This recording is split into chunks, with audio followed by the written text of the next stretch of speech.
Welcome to another tutorial with J Miller Designs. For this part I'm going to be going over the layers panel here. We have a ton of layers in this edit that I'm showing you here. As I go through these, I'm going to toggle the visibility on and off to show you which layer I am talking about. The first layer is my watermark up here. This is an adjustment layer for brightness and contrast. As you can see, it darkened it up a little bit, made it a little more, gave it a little more pop. Here's the vignette and the sun flare I put in there. I try to keep it subtle. That can be overdone a lot. This is the Dodge and Burn group folder. Inside is a layer for each Dodge and Burn, and I'll be going over that later in the tutorial. Here's the bird I added in, and that also has an adjustment layer, brightness and contrast adjustment layer, and some effects on the bird itself.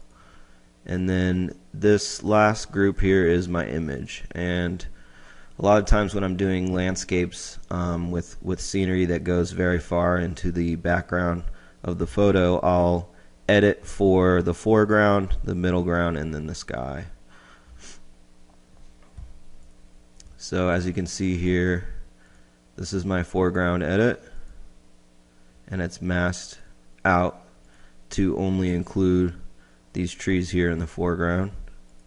And then here's my sky edit, and that's masked out to only include there up into the sky. And then I have a mountains edit, and inside my mountains edit I have a patch covering up this smudge that was on my lens that day. It came out on every photo. And then here is the original picture underneath, just so I have it for reference. If I wanted to add some more adjustments, I always keep the original in a layer untouched, as well as keeping my original photography. So as you can see, layers can really work for you and help you to organize your edits. And you can go back, and as long as you edit in a non-destructive way, you can go back and make further edits to things. If you get some constructive criticism that you feel is worthy, you go back and you can easily go ahead and make those edits when you have a good grasp of what goes on in the layer panel.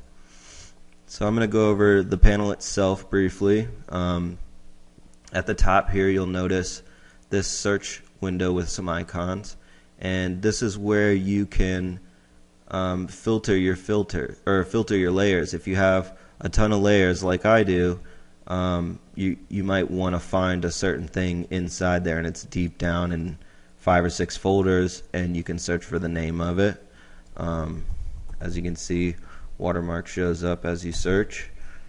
You can search for the kind, so an image, an adjustment layer. It'll show you the only layers that are images and adjustment layers. Then you got your text and your shape. So this can be really useful when you have a really complicated document and you want to navigate through it very easily. But you can go in here and select different sort lists and effect. You can sort by each layer that has a certain effect on it, and much more. So go ahead and get used to it. The best way to learn Photoshop is to use it, so go ahead and do that. And you can toggle this search on and off here with this button.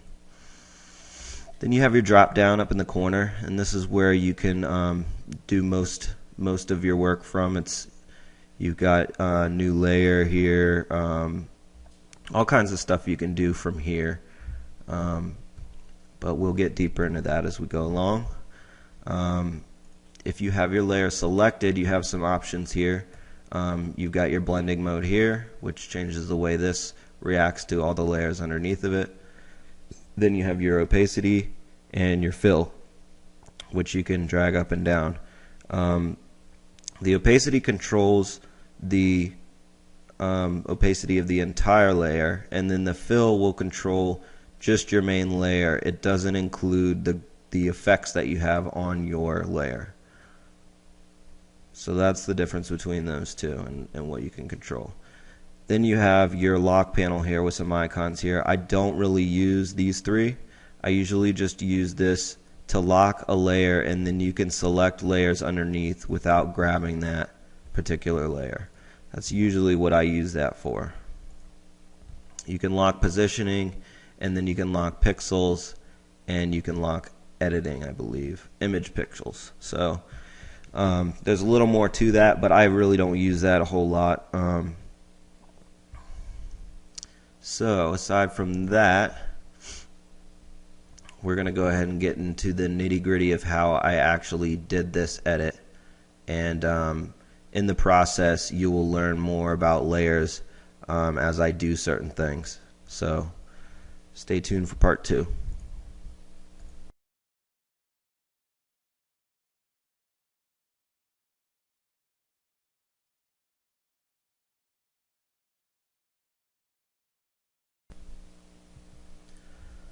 Welcome to part 2. This is where I'll be doing the main parts of the edit here, aside from the dodge and burn. So what I've done is I've created a folder, which is done down here on this folder icon, or you can just press Ctrl G and it'll take whatever layer is highlighted and put it in a folder. The jargon used for Photoshop is group, but it's a folder. So I'm going to toggle visibility on my edits. And this is my original that I started with. So first thing I always do when I bring a photo in for editing is open it up in Adobe Camera Raw. So I'm going to duplicate my original photo and call it OG edited. And from there I'm going to make sure that's selected, and I'm going to go to filter, Camera Raw filter. This will pull up Adobe Camera Raw, and you can do the core edits for your photo. In this case, I would like to jack the clarity up first thing, so you can see more of the details in here. I think I'm going to bring the exposure down a bit. I want a good effect on this sun flare that I got in here. Jack the contrast up and make out more of the details. If you slide the highlights slider down, you can make out more of the details in the sky a lot of the times, and it'll bring out the blue a little more. I want to lighten the shadows. So right now I'm just trying to get as many details in here as I can.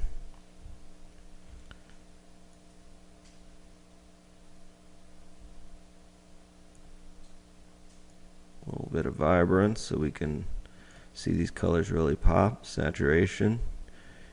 I have a habit of overdoing this, but hopefully I won't in this case. I like the pink in this cloud here, so I want that to show through, but I don't want my greens and my yellows to become oranges and you know, burnt out greens. You want to retain all of that color information, so that's what you do when you oversaturate, is you lose some of your color range and it becomes unrealistic looking as well. So this is looking pretty good to me. I think I'll give it a little bit of a blue tint. That'll make my greens pop a little more, and sky and the focus of the image, which is the mountain ranges here behind the foreground.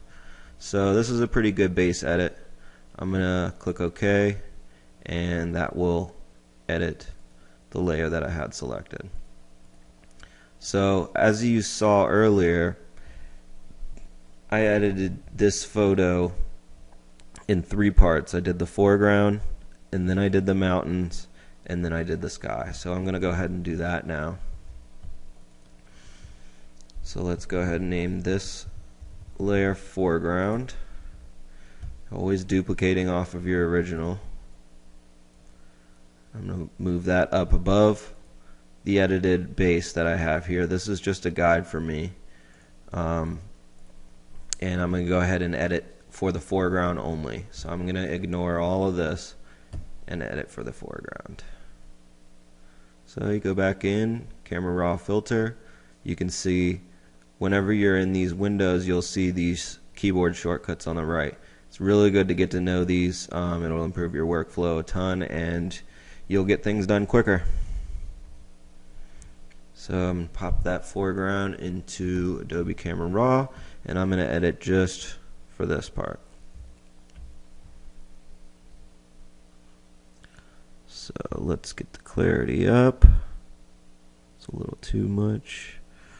Saturation, a little bit of vibrance, definitely some contrast, and then I'll just jack the exposure up to account for that contrast.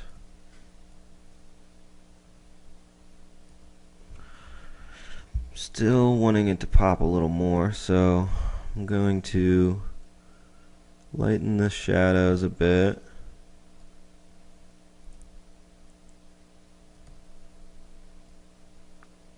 A little more clarity.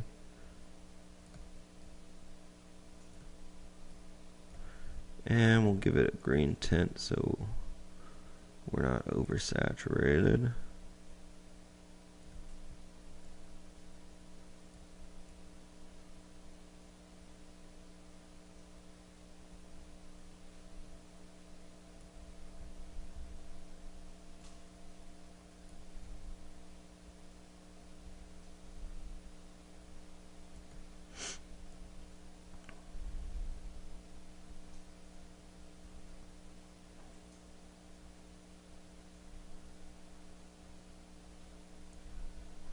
You always want to go into 100% and double check that everything looks good at size as well.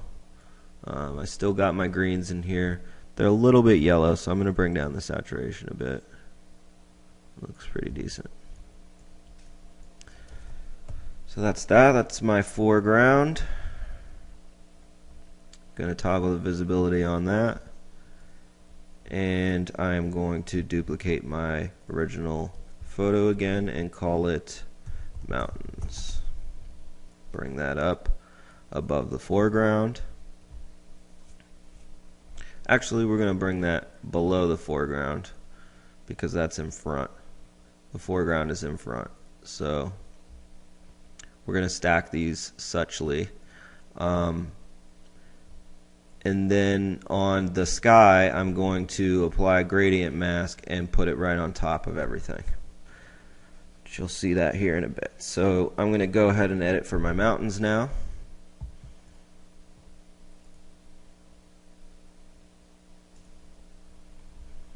And if you were to click, I don't know if you saw, but when I clicked the filter there, it had Camera Raw filter at the top there as a shortcut. And you can also press Control F to do this, but it would apply the exact same Camera Raw filter that I just applied to the last layer. So that's a good way to go ahead and apply the same filter to different layers very quickly. So for this, I am just editing for these mountains here. So first thing, I'm going to jack up the clarity. I want to be able to make out these fine shadows in here. I feel like that gives it a lot of its depth. Jump the contrast up. Give it a little more of a blue effect with the vibrance. But I want to make sure you can still see that this is red foliage because this was taken in autumn, so you know that's a big part of the picture. So I'm going to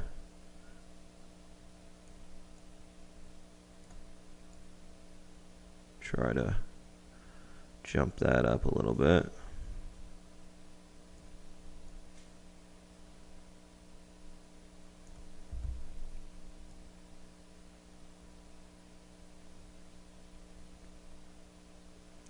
Take the shadows layer, or take the shadow slider up and get a lot more detail in there as well.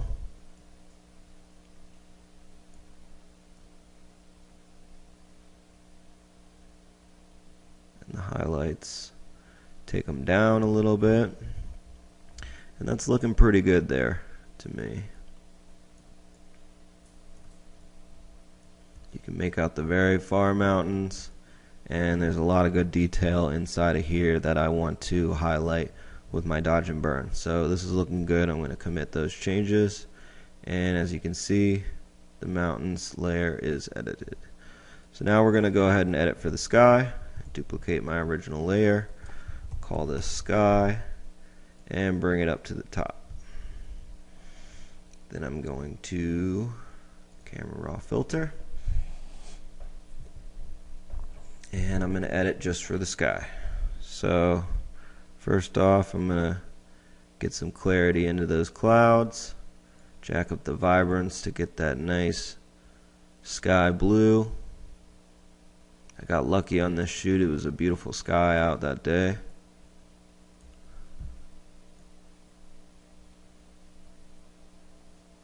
So that's about what it looked like.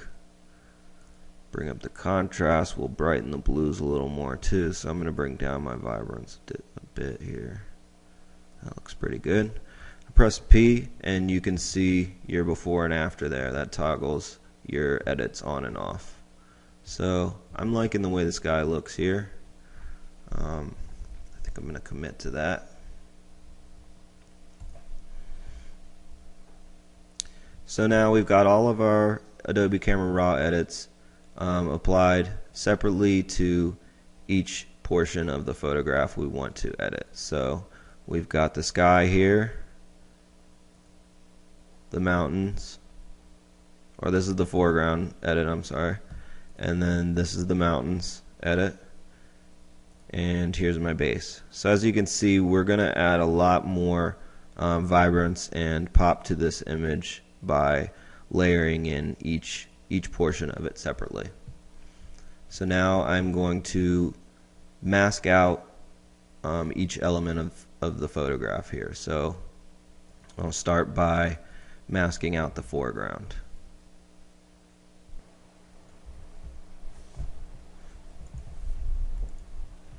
So I'm going to click this mask icon here to add the mask on top, and with a black brush I'm going to make sure it's set to 100% hardness and get it a little bigger and mask out the sky here.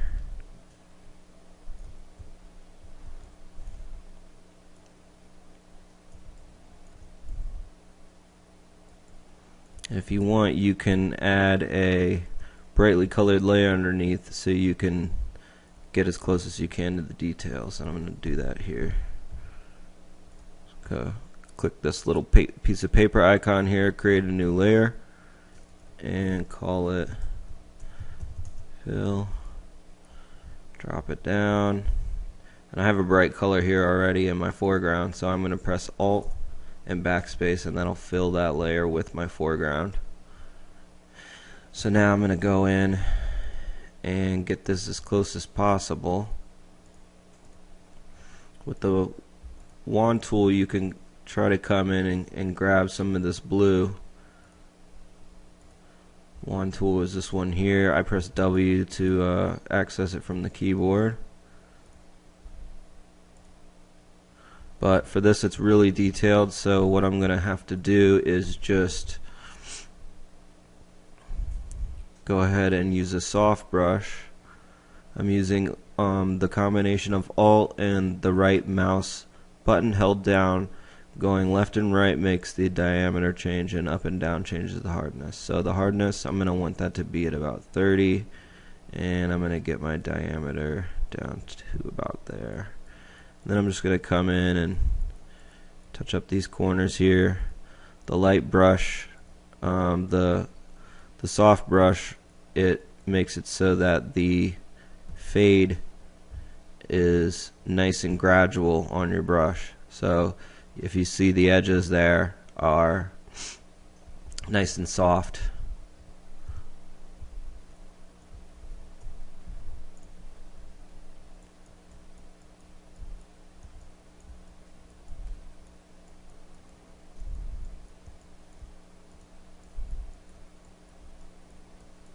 And what this is doing is just effectively deleting, but without deleting this portion of this layer. This is non-destructive editing, so you can go back and all you would have to do is switch the brush to white, and you can brush back in anything that you messed up on. So it's a really good way to do stuff. You're going to save a lot of time and a lot of frustration by doing things this way in Photoshop. So I'm just going to show you guys the masking I do on this foreground, and then I'm going to pop in the masks that I've already done from my backup here, the OG edit backup, so that we don't have to sit through all of this tedious masking. But this is a very important part of of the whole process. The masking needs to be done well, or it's going to look thrown together. You're going to see the hard edges, or you're going to see the crazy color changes. So it needs to be done with care. Later on, I'm going to go ahead and edit a portrait in the same way, adding the dodge and burn as well, and that'll be a better example of how to mask out things very precisely. But I'll toggle the foreground on and off. As you can see, I've masked that in pretty well. Even when you pop in the mountains, the edges aren't looking fuzzy. There isn't a big change in color or contrast or anything, so we're looking alright. So as you can see, there's our mask here, and we've got the foreground cut out. So now I'm just going to go ahead and have the sky come in using a gradient mask. I'm going to Alt Delete and Alt Backspace, and that will fill my mask with foreground black. And then I'll press X to toggle the foreground and background, and using the gradient tool with white to transparent, I'm going to fade that sky in that I did. And as you fade it in, you'll see it gave the sky a ton of definition. So I'm going to keep fading that in. See, we affected the mountain there a little bit, so I'm going to undo that. But it's looking pretty good. I just want to mask out the foreground because it's getting a little dark here. So let's switch to a black brush and mask out the sky edit on top of the foreground. So that's pretty good.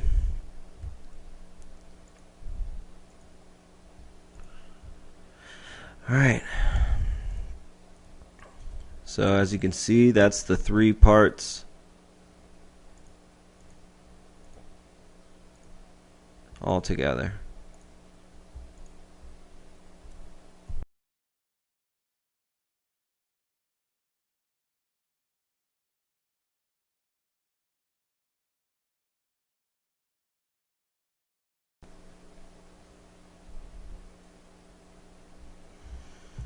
So as you can see, it's probably been bothering you. We have this smudge here. I'm going to go ahead and use the clone tool to get that out. Zoom in.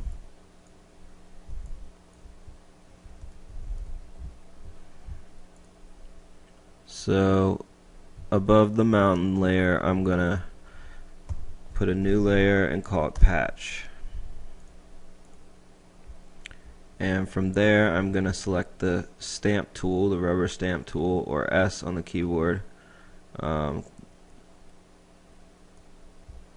and check my diameter. I'm going to get it a little bigger, and holding down Alt with the mountains layer selected, I'm going to click and sample an area. And as you can see, it'll show you what you have sampled, and this will help you to line it up correctly.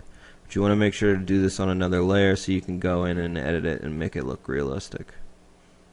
So I'm going to click a few times and get that in there nice and strong.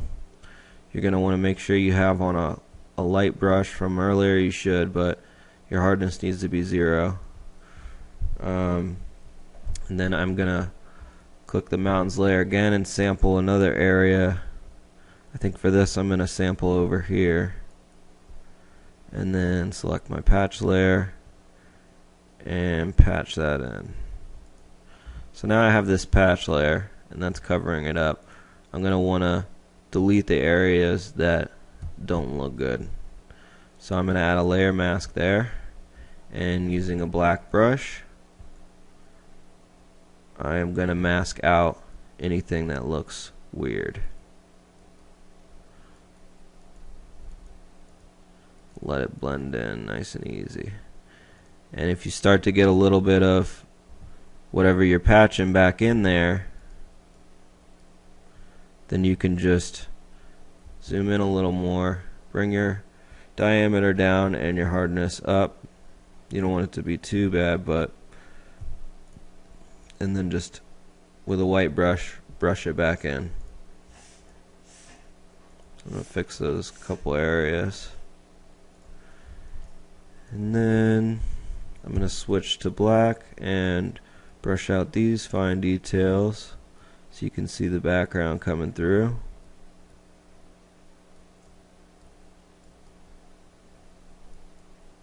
That's pretty good. And now I'm going to fix this area, this small area here. So I'm going to click back on my patch and click the mountains. Click my stamp tool, alt click to sample, and then go back to my patch, and I'm going to patch that in. So we want it to be something like that. What that is masked out, so I'm going to bring that in with a white brush. There we go.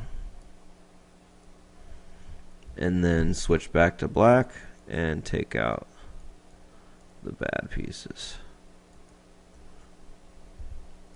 And I'm going to be using X to toggle back and forth. Oops.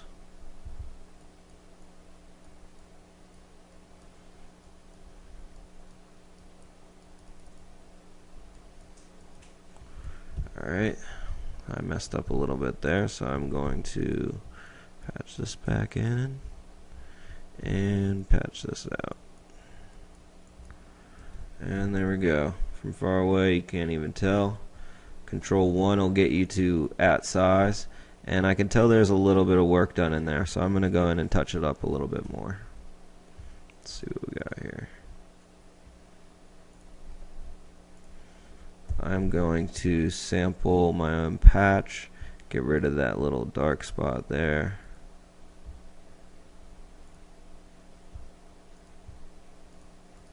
Again, I'm just alt clicking to sample and then right clicking to, or left clicking to brush that in.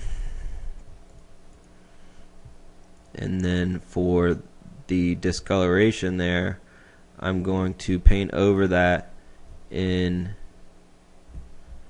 15% opacity with a black brush. That'll bring some of that dark background back in. Let it match the rest of it.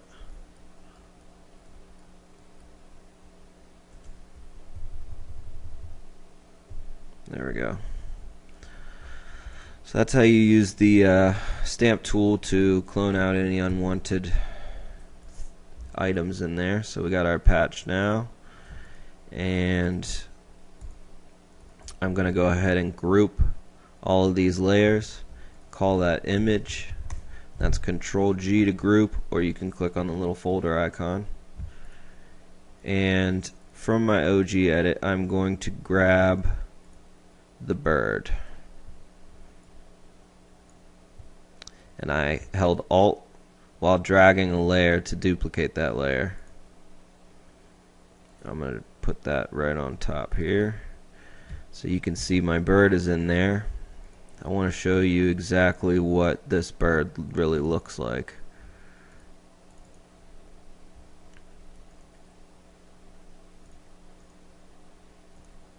So this is what I have underneath. It's just a black silhouette of a hawk or some kind of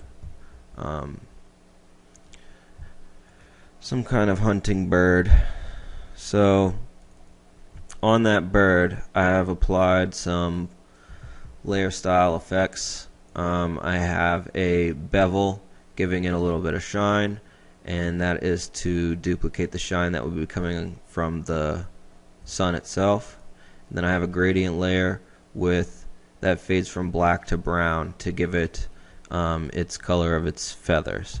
From that far away, you're not going to really see much more detail than that. So that's all I really had to do to that. And then I duplicated that layer, and on top I have a black color overlay set to multiply with the opacity drop down to just darken it up a little more there. And then I have a little more contrast put on top there with an adjustment. So that's how I got the bird in there, and you can see that's its own layer. And then from the OG edit, I'm also going to grab the flare that I have, show you how that's done. I have this flare layer set to screen blending mode, and without it, it looks like this. This is just a standard flare effect from your effects here. So there's a few options. I liked this one, but to get rid of that black and have it look like a real sun flare, you set the layer mode to screen. That'll give you this effect here. I'm at opacity 75. I liked it a little more subtle than 100%. Get that back. And then I added a layer mask.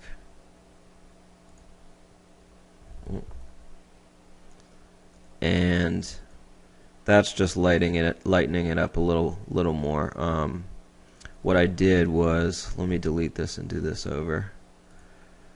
I held Alt and clicked the layer mask, and that gives you a full black layer mask, masking out the whole entire thing.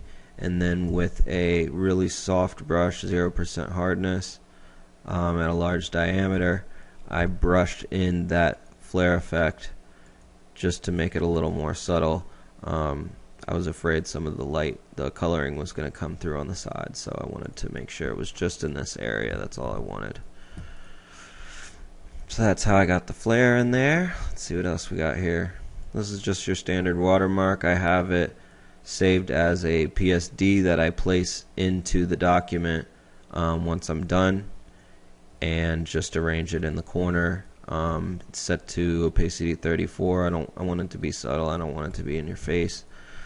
How you place in is you go File and then Place Linked, and you can actually place files on your computer into the document, and the files are linked to that actual file. So if you change that JPEG in any way, or that whatever file in any way, it updates in your document. So it's a really good way to go about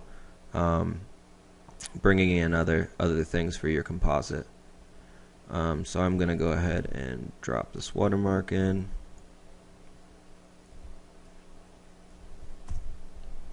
And drop the opacity down. There we go. So that's in there.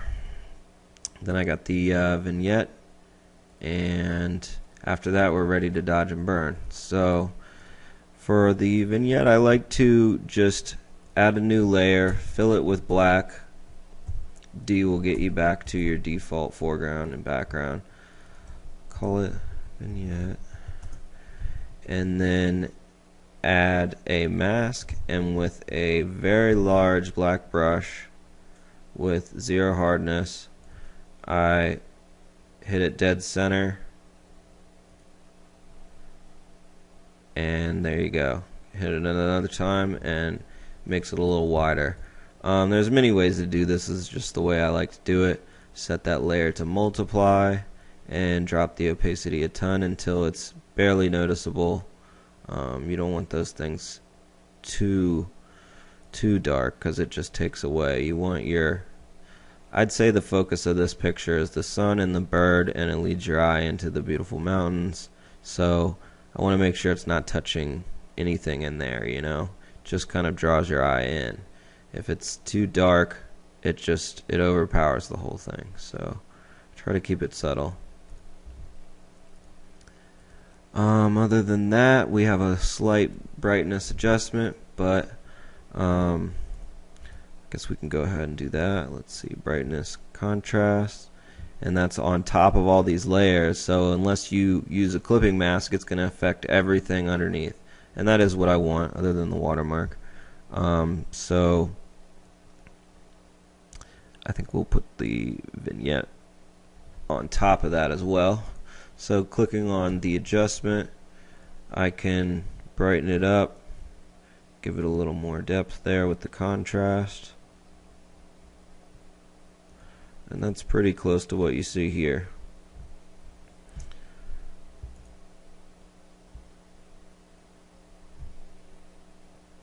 So now I'm going to go ahead and do the dodge and burn part of this tutorial.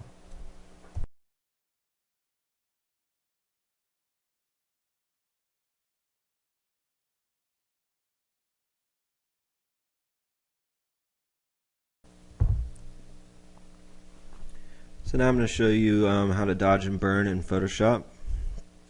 I've grouped my effects into one layer, so I'm going to toggle that off. Go ahead and add bird in there with the effects. And I'm just going to add the dodge and burn to my main image here underneath of those. So to do this, I'm going to create two layers. To create a new layer with options, you press Control Shift N, sorry. And I'm going to call this dodge and set the mode to overlay and fill with overlay neutral color. Click OK. Then I'm going to do the same thing, Control Shift N, and call this one burn and set it to soft light and check the 50% gray box again. Going to group those, Control G, call it dodge and burn. And I'm going to start with my burn. With a big brush, I'm going to brush in some more shadow and really draw focus. So I've got mine set at opacity 15%, just so that it's subtle, and I can, every time you click, it adds 15% more. So I have a little more control that way. And I'm just going to dodge these foreground elements that are in the shadow of the sun just to draw attention inward. I'm going to change my screen mode by pressing F so I can drag the artboard, and I'm going to give it a little bit of shadow in there. Like I said, just to draw your eye inwards towards the focus. So that's looking pretty good. I'm going to come in here and intensify some of the shadows here. Go ahead and get my diameter down.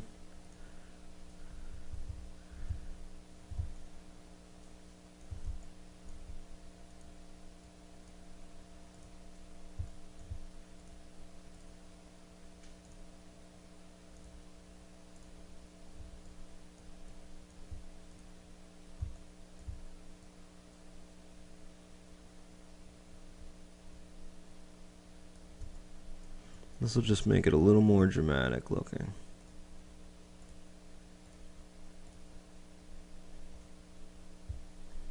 And you can Control Alt Z to go backwards more than one step if you ever feel like it was a little too much.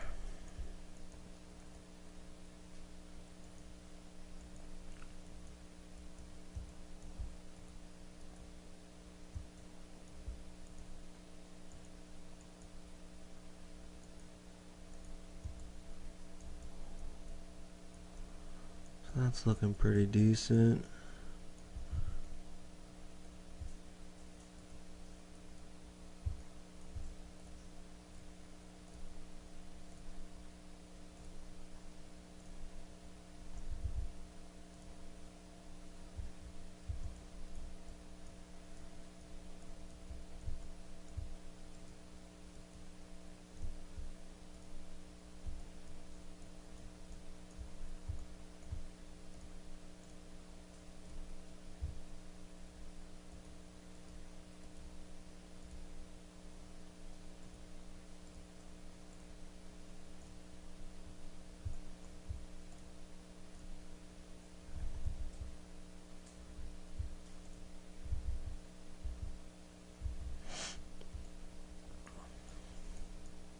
So this is looking pretty much like I want it to.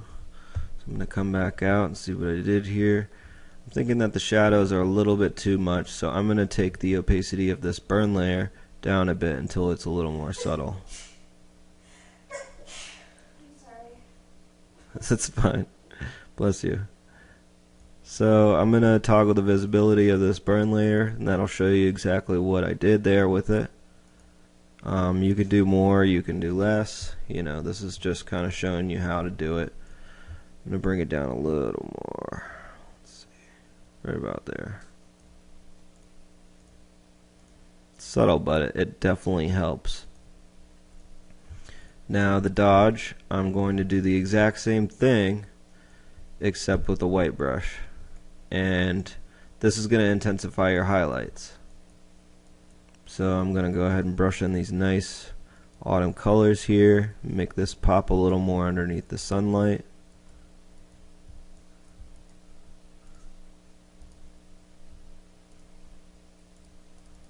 Get those nice reds and yellows.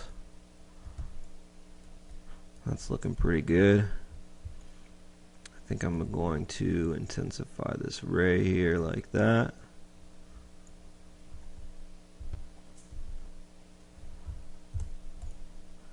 And that's looking pretty good. That's about all I really want to do to this, but as you can see, the dodge and the burn really make kind of a dramatic difference when it comes to drawing the focus where you want the viewer to look. So all in all, this is the finished product. I hope you enjoyed the tutorial. Be sure to look out for the same exact tutorial done with portrait photography. So that'll be coming real soon. Thanks for watching.